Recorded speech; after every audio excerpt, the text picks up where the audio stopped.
Pokemon Soul Silver, a game that evaded me throughout my childhood. It may have been a subconscious thing, but I had a very bad experience with the original games Gold and Silver, and that might be the reason I was reluctant to play Heart Gold and Soul Silver for the longest time. Now that I'm a mature, fully grown man, sort of, I now know how amazing these games really are. So much so that when playing through either Heart Gold or Soul Silver, I have a really good time doing so. But let's try to add to that fun. Today we will be playing through Pokemon Soul Silver using electric types only. This is also going to be a hardcore Nuzlocke, so let me quickly run through the rules. In the Nuzlocke, if a Pokemon faints, it is considered dead and must be permaboxed. When it comes to capturing Pokemon, you can only catch the very first Pokemon that you find on each route. Rule number 3 is that there are no items allowed in battle, except for held items. The next rule is do not level your Pokemon past the level of the next gym leader's ace. This is a big rule, and please do not forget it when watching this video. And last but not least is you have to play in set mode instead of switch mode. Well, without further ado, let's get into it. Important things first, as we change our text speed to fast and our battle style to set. We then make our way to Professor Oak B's lab, where he is feeling kind enough to give us our very first Pokemon. When selecting our starter Pokemon, there was no other option but the little electric mouse. I have no idea how this Pikachu replaced Chikorita, but that's just how it is. Rip Chikorita, I guess. We name our little electric rodent Killua, and taking a closer look at him, he seems pretty chill, I guess. Stepping outside, our future wife is super excited about us having a Pokemon. However, we are much more interested in the strange boy snooping around. More on him later. Running an errand for Professor Oak B, we head up to his house to meet up with Professor Oak A. Professor Oak A bids us farewell after giving us a talking to, as we do the same heading back to our hometown. Before we get back though, the strange boy from before seems to be in a rush somewhere. He's a pretty confrontational guy, so he challenges us to our very first Pokemon battle in this run. Nothing much happens in this battle, as Pikachu makes quick work of his Cyndaquil. This would be a good point to let you all know that the smaller, less relevant battles like this one won't be shown in this video. I'll only be showing battles where something interesting happens, and trust me, a lot of interesting things happen in this run. The angry boy accidentally drops his trainer card, revealing his identity to us. We soon learn that this boy stole a Pokemon from Professor Oak B's lab. So, we snitch on that motherfucker, revealing to the officer that Pidge is his name. You naughty boy, Pidge. Making our way up north, we eventually arrive at Violet City. Before we could take on our very first gym, we need to head to the top of Bellsprout Tower. There was a close call in here where Rattata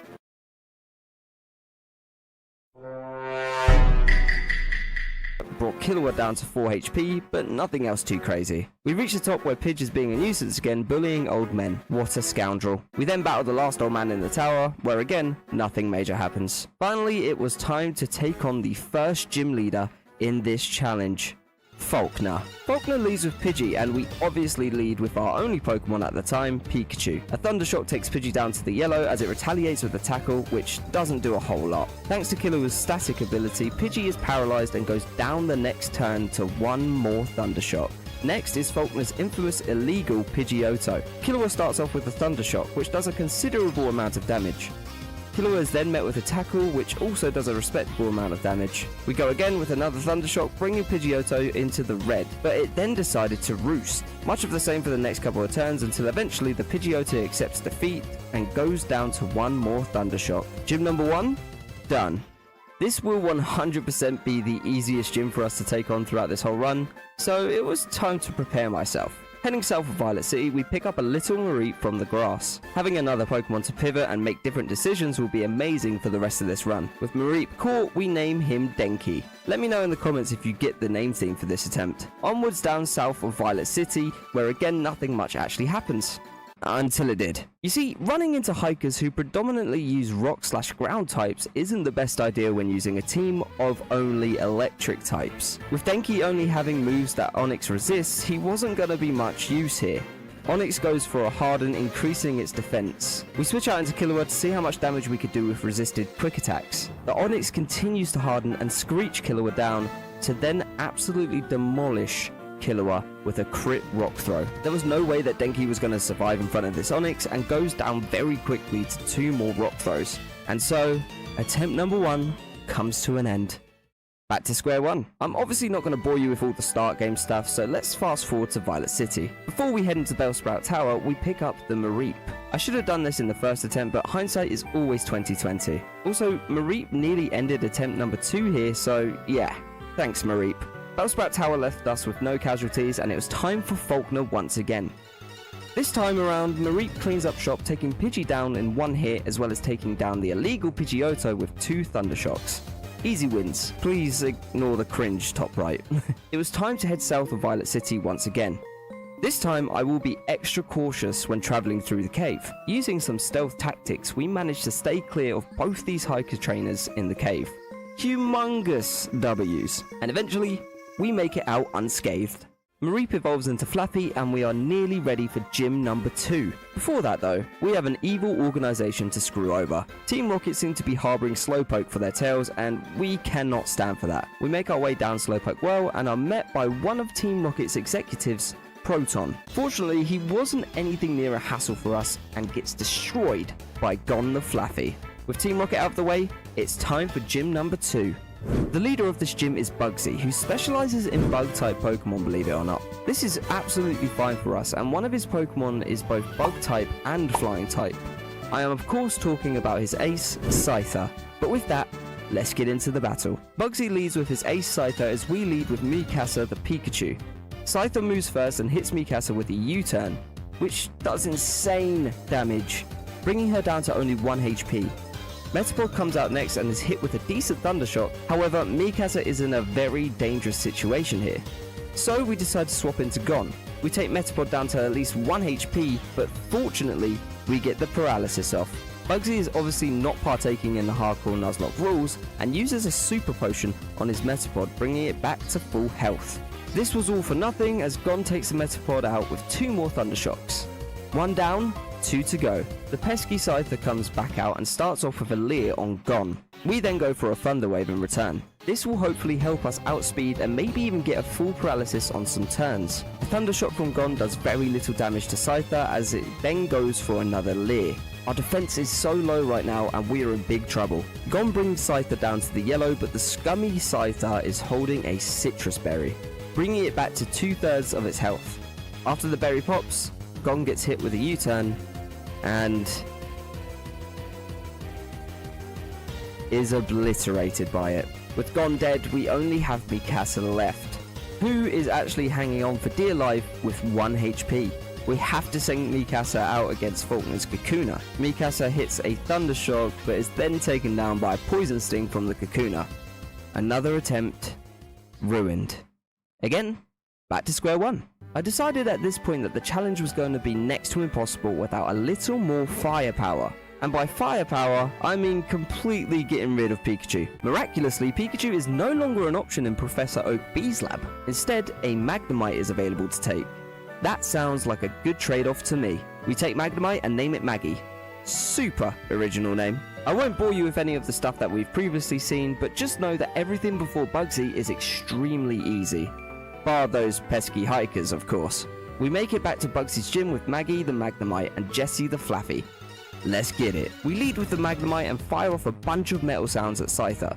Luckily for us, it doesn't U-turn within this time, giving us a great opportunity to hit Scyther with a super effective Thundershock. This brings her down to the red, but some health is restored thanks to it holding a Citrus Berry. The next turn, Scyther U-turns its way out of the battle and into Metapod. A Thundershock from Maggie does amazing damage to the Metapod, and a second one the next turn takes it out for good. 1 down, 2 to go. Again. With Maggie at half health, Scyther rejoins the party. It straight away goes for a powerful U-turn, and it's unfortunately too much for Maggie to handle. Rest in power, Maggie. Kakuna is out next against Jessie. 2 Thundershocks from Jessie take out the Kakuna, no problems at all. Now for the 1v1, Scyther versus Jessie. The hardest challenge we have faced this entire run. This moment decides everything. Thundershock, Thundershock, U-turn, oof, paralysis, and finally, victory. Finally, we receive the second gym badge in this run. We won the battle, but we lost Maggie, and I wasn't too happy about it. Farewell, Maggie, you were one of a kind. But we can't dwell on these things, as we have a challenge to complete. Shortly after Bugsy, we have another encounter with Pidge. When we see Pidge, there's only one thing to do. Pidge leads with Ghastly, and all we have is Jessie. Ghastly uses Curse, and we take it out with the Thundershot. Next out is Zubat, and it's dealt with very quickly. However, the Curse from Ghastly isn't treating Jessie too well. With a combination of Curse, a resistance to electric type moves, and a Reflect Up, our fate was sealed for this attempt. After all that hard work against Bugsy, everything crumbled. But it's time! This time will be different. We will not lose. Cue inspirational montage. Faulkner! Boom! Boom! Pidge! Boom! Boom! Boom! Bugsy! Boom! Boom! Son of a bitch. Boom! And boom! Nice. Back to it. With both Bugsy and Pidge out of the way and both our Pokemon alive, things are looking good for this attempt. We venture through Ilex Forest next, eventually reaching Goldenrod City. Impressing Whitney with our general knowledge, she invites us to take on her gym. For those of you who are somewhat not aware, Whitney is notorious for ending Nuzlocks. The main reason for that is her Miltank. Miltank is no joke and should be taken very seriously. It may not look like it, but this thing is a demon. Reluctantly, we take Whitney up on her offer and meet her in the gym for a battle. Let's get it. She starts off with Clefairy, which can have a super annoying moveset. Luckily, while setting up some metal sounds, we don't get hit with anything. 2 Thundershocks take the Clefairy completely out. But now, it's time for the demon disguised as a cow. Miltank hits Slime with a Stomp, which unfortunately flinches us. The next turn, Miltank does the same, but we are able to get a metal sound off. The very same happens in the next turn. Eventually, we are able to get a Thundershock off on Miltank and takes it down to the orange. One more Thundershock from Slime would secure us this win. Miltank uses Stop the next turn and we don't flinch, firing off another Thundershock which kills Miltank. Honestly, Slime has been super clutch this attempt, and I'm so happy it's on the team. Whitney is no joke, but Slime bodied both of her Pokemon. What a guy. After winning, Whitney has a little hissy fit and doesn't want to give us her gym badge. After little persuasion, we are handed over the 3rd gym badge in this run. Onto Route 36, where a strange tree-like figure is blocking our way. Not an electric type Pokemon, so see you later, Sudowoodo. Setting foot into Ecruteak City, we check out some of the city's historical buildings, one of which being the Burnt Tower. Ooh, spooky. Inside the Burnt Tower, we see 3 little doggos, some guy we apparently are supposed to know, and nothing to worry about. Easy. After watching the 3 doggos doing their little dancey dance, there's only one thing left to do. Gym battle time. The next gym leader is Morty, who specializes in ghost type Pokemon. The biggest threat on his team is his menacing Gengar. This thing can hit like a truck and is able to take attacks from us without a problem. The battle was going to be tough, but I have faith. Let's get it. The battle begins with Ghastly up against Slime. We know from previous experience that Ghastly enjoys using Curse, but fortunately for us, Ghastly opts to use 2 licks and is taken down by Slime's 2 sparks. Never lick magnets, kids. I've tried it, it's not fun. Next out is Gengar. It hits Slime with a mean look as we fire off a metal sound. It then hits us with a Shadow Ball on the next turn, bringing Slime below half health. We connect with the second metal sound, but things are not looking good for Slime. Due to mean look, we wouldn't be able to switch out into Bar, even if we wanted to. A big decision was made here to sack off Slime. Switching into a Stab Shadow Ball from a Gengar would not fare well for Bar, so I feel this was our best option. Thanks to Slime's metal sounds, we take Gengar out in 1 hit. Haunter is next and Bar is put to sleep by Hypnosis, ending the pesky Haunter's career with 1 final Thundershock. Finally, Morty is down to 1 Pokemon, another Haunter. Haunter hits Bar with a Sucker Punch, but due to Bar's static ability, it gets paralyzed. After a couple of Super Potions are used by Morty and a few more Thundershocks, it comes down to Bar living on 1 HP. With that, gym badge number 4 was ours. Phew! We salute Slime and send him to an eternity in the death box. Rest easy, pal. Time for Olivine City, where we see Pidge once again. This time though, he doesn't fancy a battle and runs off like a little bitch. We then get a crucial item which we need to encounter our next team member. We talk to this fisherman who gives us the Good Rod. Before we can get our next encounter, we first need to take on the gym. Obviously the gym leader is not in the gym straight away, which seems to be quite a theme in Johto. Turns out she's at the very top of this lighthouse. We'll come back for you later. During our travels back to Ecruteak City, we enter the dance hall, There's a Team Rocket grunt in there being a nuisance to one of the kimono girls, and you know we can't just stand around and watch that.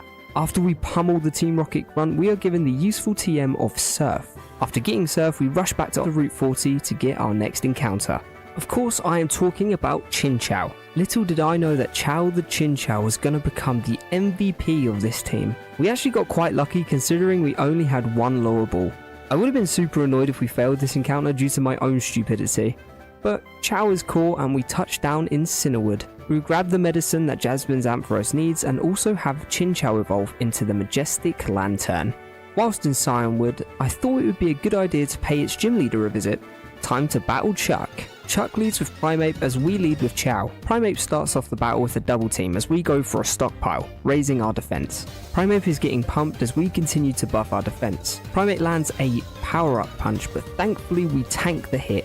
After our stockpiling comes to an end, we hit the Primeape with a powerful bubble beam. Primeape misses a power-up punch, so we are in the clear now. One more bubble beam from Chow takes Primeape down to the red, as it misses its power-up punch again. Chuck then uses a hyper potion on the Primeape as we hit it with another bubble beam. The next turn, Chuck withdraws the Primeape and sends out Poliwrath. The next turn, Chow hits Poliwrath with a spark and does decent damage as well as paralyzing it. Poliwrath breaks through the paralysis and hits Chow with a Surf, doing very minimal damage. Spark hits the Poliwrath the next turn and leaves it with a Slither. Berry pops, bringing it back to the orange as Poliwrath retaliates with a laughable Surf. Finally, we end the Poliwrath with one more spark from Chow. Out comes the Primeape again. It begins to power up its punch as we hit it for a spark. Fortunately, Primeape loses its focus and can't hit us with a power-up punch. Scummy Chuck then uses his very last hyper potion, but the battle is over soon after with a final blow from Chow. Badge number 5, obtained. Wandering outside the gym, we were given the HM for Fly. This would be amazing if we could use it, but we can't. Yet. We head back to the lighthouse in Olivine where we find out that Jasmine's Ampharos is in fact a literal bomb. This side quest has given us access to the gym, so it's time to take on Jasmine. The battle was actually one of the easiest. Chow makes quick work of both of her Magnemite, and her Ace Steelix is no match for Chow's Bubble Beams. Badge number 6, ours. Whilst in the area, I decided to pick up a Krabby. Now, I hope you all know that Krabby isn't an electric type, but just bear with me. In Olivine there is a fisherman that will trade you a Voltorb for a Krabby. This counts as an encounter as it's registered to a Pokemon found in Olivine. Welcome to the team, Billy. Playing Yo-Yo with Towns, we head back to Cyanwood and come face to face with Suicune. Some rando then harasses us, so we quickly deal with him. Through to Cliff Edge Gate where we make our way to the Safari Zone. Whilst on our travels, Billy evolves into Electrode. Nice. I'm not entirely sure if this part of the game is mandatory, but we do the Safari Zone as quick as possible and make our way east. We then encounter Suicune once again, and this little keeps running away from us. Eventually we arrive in Mahogany Town. The gym obviously has no leader in it because it's Johto, so we head north of Mahogany to the Lake of Rage. We get robbed in broad daylight before we finally reach the famous lake. Unfortunately, there was a very sick looking Gyarados in the lake, so Billy kindly put it out of its misery. Always kill the wrong coloured Pokemon, kids. It's what's best for them. Coming back to land, we meet up with Lance the champion. He wants us to help him foil some of Team Rocket's plans, and we can never say no to that. Meeting Lance in a very discreet souvenir shop, we find Team Rocket's secret hideout and take their operations down. Once Lance and I had finished cleaning up shop, it was time to take on the next gym. If you couldn't tell from the ice puzzle, this gym specializes in ice-type Pokemon. And with that, it was time to take on Pryce. Let's get it. The battle begins with Pryce's Seal out in front of Chow. Chow fires off a spark, taking Seal down to a slither of health. Seal fires back with a hail, which is kind of annoying, but we move. Pryce heals the Seal up as we go for another spark, bringing it down to the red. The Seal realizes it's made a huge mistake as it gets taken out by its own hail. Next out is Piloswine. Chow hits a bubble beam for massive damage and takes the Piloswine out with a critical hit. Chow is not to be messed with, okay? Last but not least is Pryce's Dugong. We hit a spark, taking Dugong down to the orange. The next turn, one more spark is enough to defeat the Dugong and Pryce. 7th gym badge obtained. Now, time for yet more Team Rocket shenanigans. Nothing much in here gave us any trouble, but we did take on a few Rocket execs. One being Proton, who got absolutely destroyed, and this wannabe radio director, Petrol. Petrol. Both nothing but pushovers as Chow makes very quick work of all 6 of his Pokemon. Eventually we make it to the top of the radio tower to face Archer, who again was nothing special. After taking Archer down, the actual director gives us the Silverwing. How convenient. But with all that story stuff out of the way, it's gym time, baby. The next gym leader is Clair, who specializes in Dragon-type Pokemon. This could be a huge problem considering that Dragon-type Pokemon hit very, very hard. But I already had a solution to this dilemma. In the game corner, you can get the TM for Ice Beam, which is super effective against most of Clair's Pokemon. I put hours of work into getting coins to purchase Ice Beam and taught it to the MVP of the team, Chow. So with that explanation out of the way, let's get into it. Clair begins by sending out her Gyarados. Yeah, that well-known Dragon-type Pokemon. Anyway, we lead with Chow, which is perfect for us. Gyarados hits us with a bite, but we retaliate with a powerful spark, knocking the Gyarados out with 1 hit. Next up is Dragonair. Our hard work at the game corner helps us out here, and we land an Ice Beam, which completely destroys this Dragonair. Up next is Clair's ace Kingdra. Amazingly, we freeze the Kingdra and are able to fulfill our onslaught of Ice Beams. Clair heals the Kingdra, but we do not let up one bit. The Kingdra does thaw out though and hits us with a Hyper Beam. One more Ice Beam does the trick, and the 8th gym badge is our... Oh.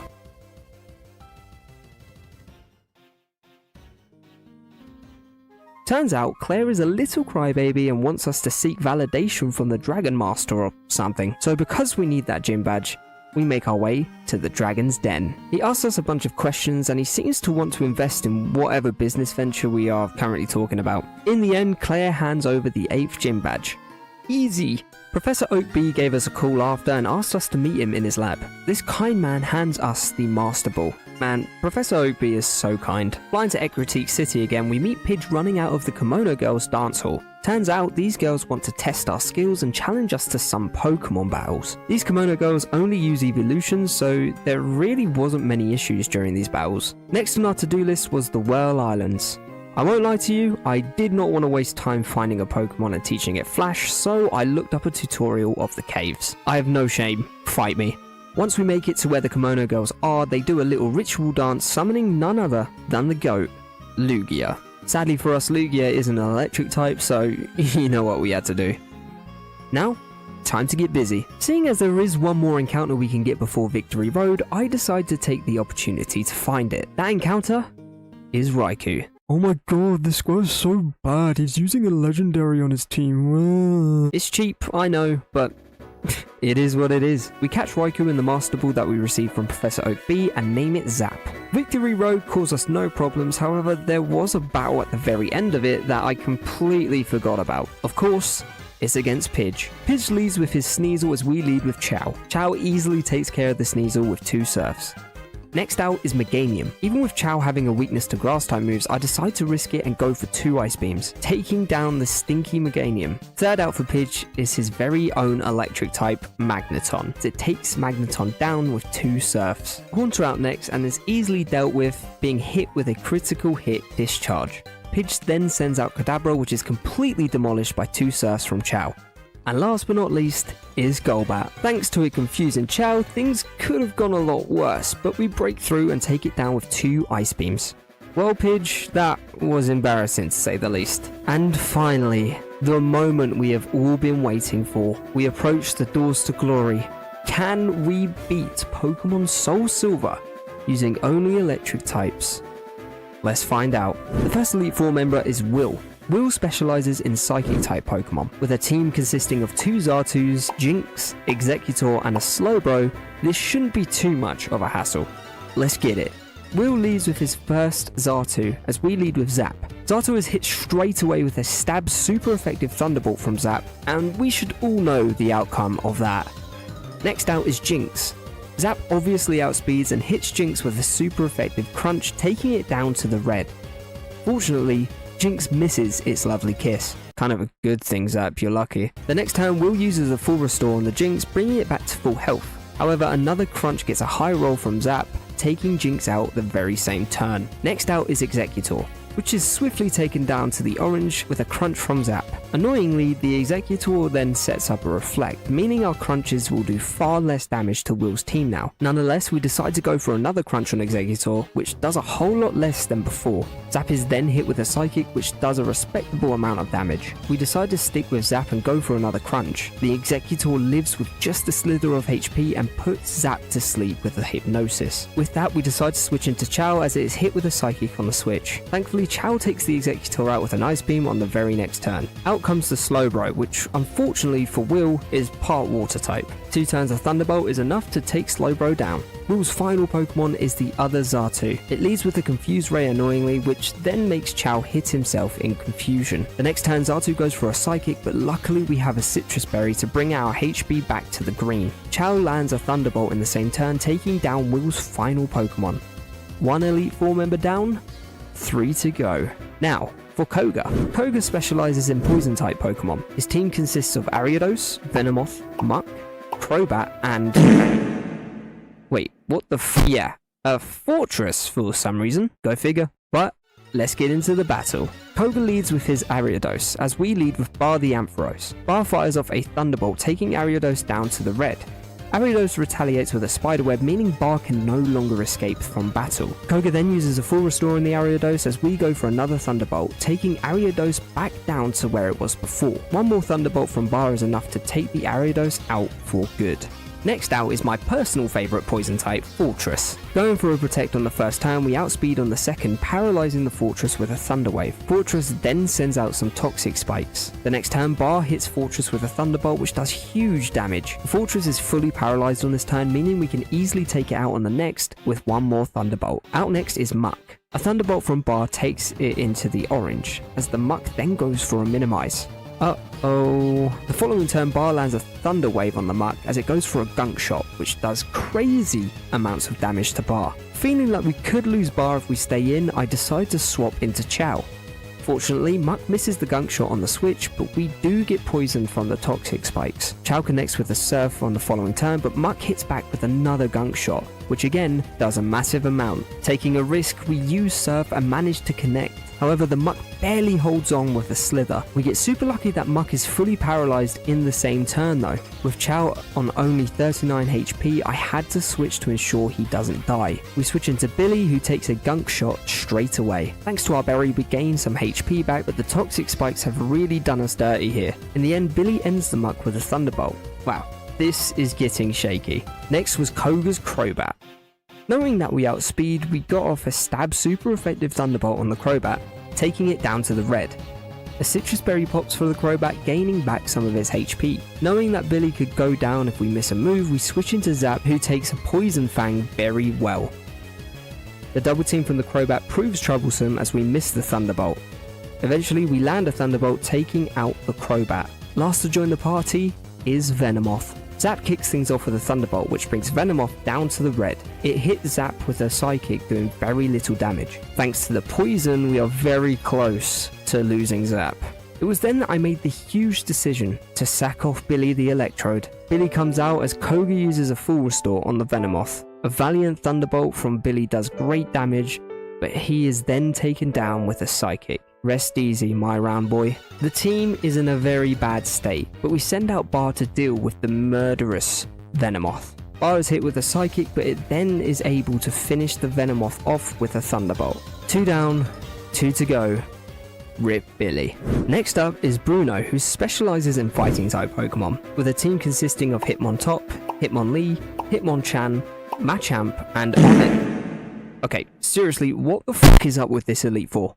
The Onyx is besides the point, as we have another Elite Four member to take down.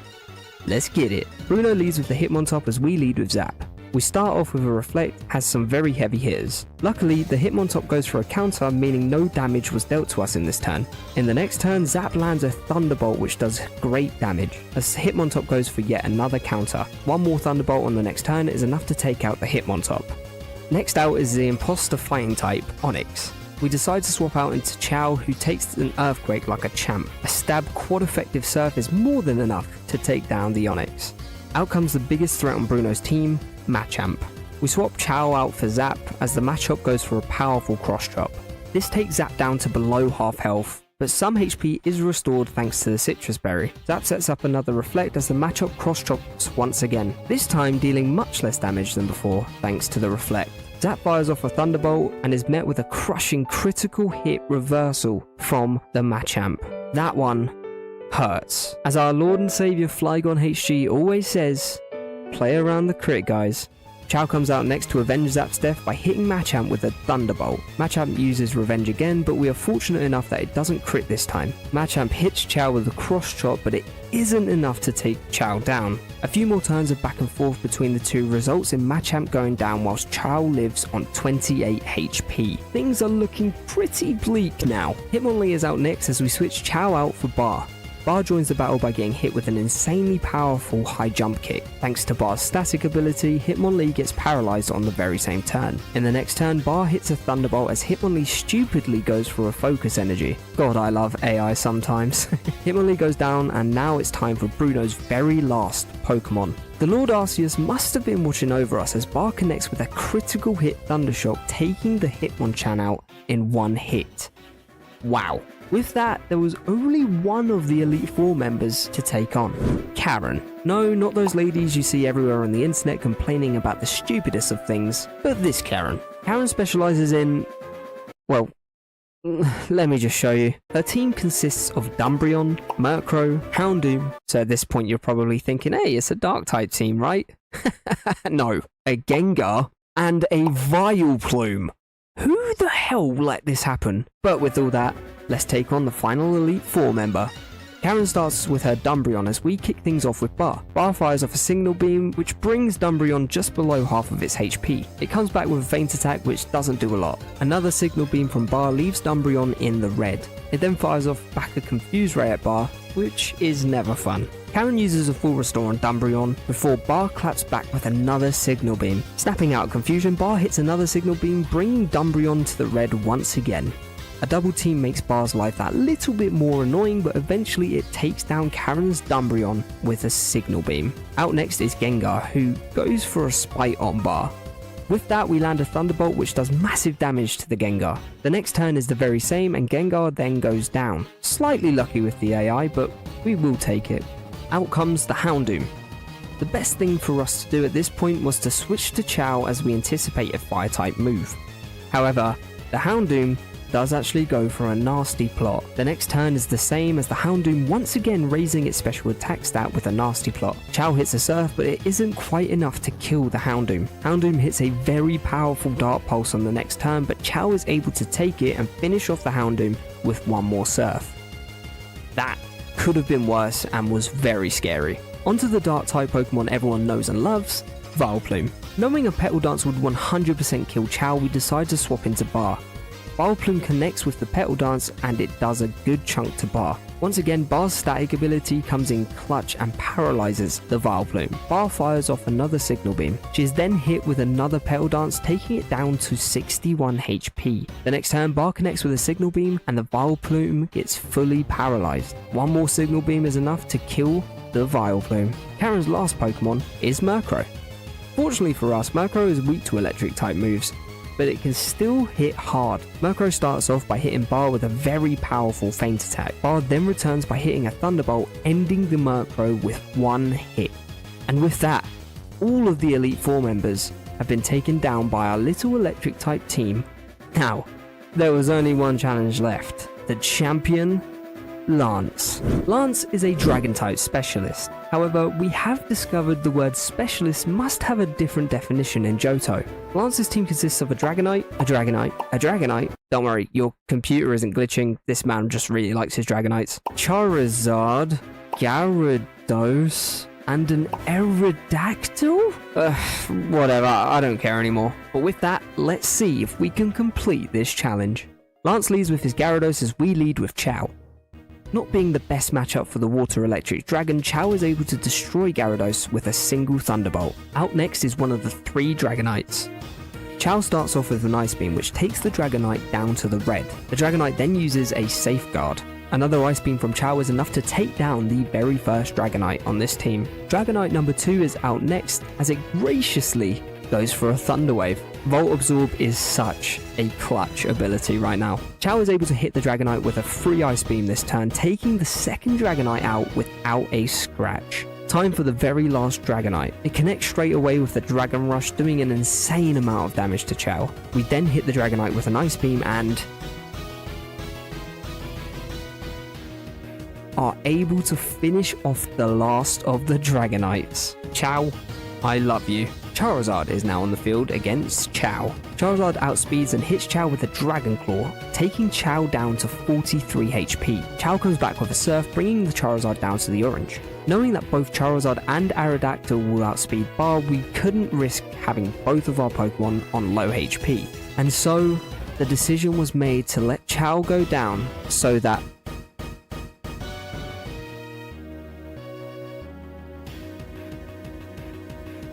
Chow is literally the best Pokemon I have ever had. I genuinely cannot believe that just happened. Chow ends the Charizard with a crit Surf and leaves Lance with only one Pokemon.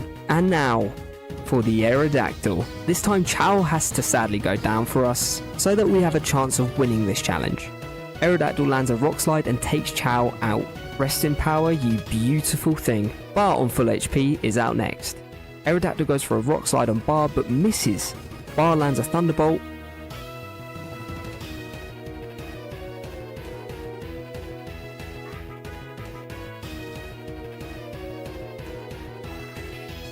And wins the entire challenge for us. Our team of electric types has managed to beat the entirety of the Johto region. With Lance defeated, we are now the champion of Johto.